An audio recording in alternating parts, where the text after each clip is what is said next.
নমস্কার বন্ধুরা, welcome to Shampa's kitchen.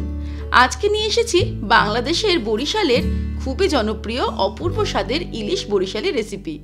এই ইলিশ মাছের রেসিপি স্বাদেও যেমন সেরা, বানানো খুবই সহজ। তাহলে চলুন শুরু করি। বরিশালি ইলিশ তৈরি করার জন্য সবার প্রথমে নিয়ে নেব ইলিশ মাছ। 5 পিস ইলিশ মাছ নিয়ে নিয়েছি।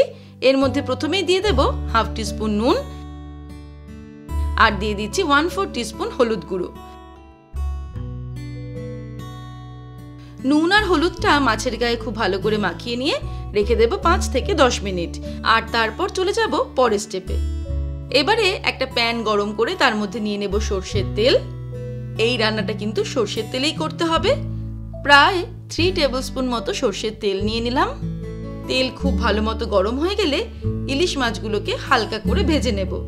খুব বেশি কড়া করে ইলিশ মাছগুলো ভাজলে চলবে না, জাস্ট একটু উল্টে পাল্টে 1 মিনিটের মতন ইলিশ মাছগুলোকে ভেজে নিয়ে এগুলোকে তেল থেকে তুলে নেব।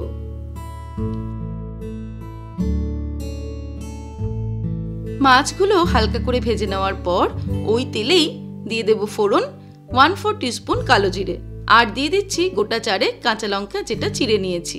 ফোড়নটাকে ফ্রাই করে নেব লো ফ্লেমে 15 থেকে 20 সেকেন্ড। এবারে এর মধ্যে অ্যাড করে দেব সর্ষে, পোস্ত, কাঁচা লঙ্কা বাটা। একটা মিক্সির ছোট জারের মধ্যে নিয়ে নেব সাদা সর্ষে 2 টিস্পুন, কালো সর্ষে দিয়ে দেব 1 টিস্পুন, দিয়ে দিচ্ছি পোস্ত 2 টিস্পুন, গোটা 5 কাঁচা লঙ্কা দিয়ে দিলাম, ঝালটা নিজেদের স্বাদ অনুসারে দিতে হবে, আর দিয়ে দেব সামান্য পরিমাণে নুন। তারপরে অল্প জল অ্যাড করে এটা একটা মশলার পেস্ট তৈরি করে নিয়েছি, সেটা এর মধ্যে দিয়ে দিলাম। মশলার বাটিটা ধুয়ে এর মধ্যে অল্প জল অ্যাড করে দেব, আর দিয়ে দিচ্ছি 1/4 টিস্পুন হলুদ গুঁড়ো, হাফ টিস্পুন নুন, তবে নুনটা নিজেদের স্বাদ অনুসারে অ্যাড করবেন। এবারে 1 মিনিট এটাকে নাড়তে নাড়তে রান্না করব লো ফ্লেমে।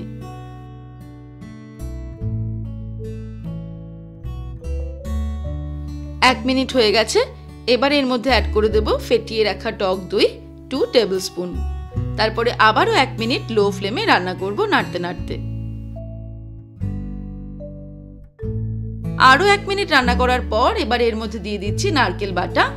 1/4 কাপ নারকেল কোড়া নিয়ে মিক্সিতে অল্প জল দিয়ে বেটে নিয়েছি, সেটা এর মধ্যে দিয়ে দিলাম।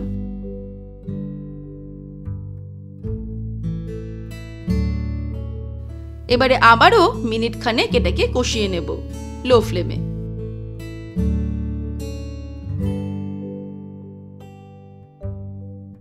নারকেল বাটা অ্যাড করার পরে আরও 1 মিনিট আমি কষিয়ে নিলাম। এবার এর মধ্যে অ্যাড করে দেব জল। মিক্সির ছোট বাটিটা ধুয়েই প্রায় 1 কাপ মতো জল দিয়ে দিলাম। ঝোলটা যেই ফুটতে শুরু করবে এর মধ্যে দিয়ে দেব ভেজে রাখা ইলিশ মাছ, আর অবশ্যই মাছ ভাজার তেলটা এর মধ্যে অ্যাড করে দেব।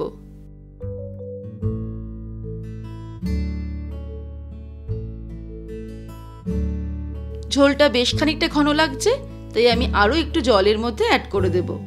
এবারে ফ্লেমটাকে হাই করে দেব। তারপর ঝোলটা যেই টকবক করে ফুটতে শুরু করবে ফ্লেমটাকে একদম লোতে করে এটাকে ঢাকা দিয়ে রান্না করব 8 থেকে 10 মিনিট। তারপর ফিরে আসছি।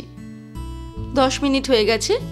ব্যাস, আমাদের বরিশালি ইলিশ কিন্তু একদম রেডি। এবারে একটু নুনটা টেস্ট করে দেখে নেব। তারপর আমি ওভেনটাকে অফ করে দেব।